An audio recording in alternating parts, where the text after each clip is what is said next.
haddii aad saragto adiga oo ku dhex lumay god aad u weyn inaad gebgabaleyso aad kolba dhinac u carartaa waxay kaasii lumaysaa enerjiga yar taa beddelkeeda waxaad samaysaa inaadan nixin aad istajiso calaamadsataan halka aad marayso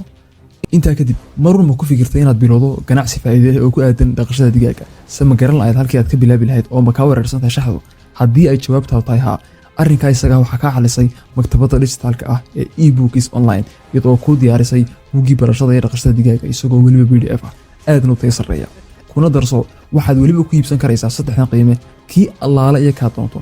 waxaanad kala xiriiri kartaa nambarka WhatsApp ee shaashada yaala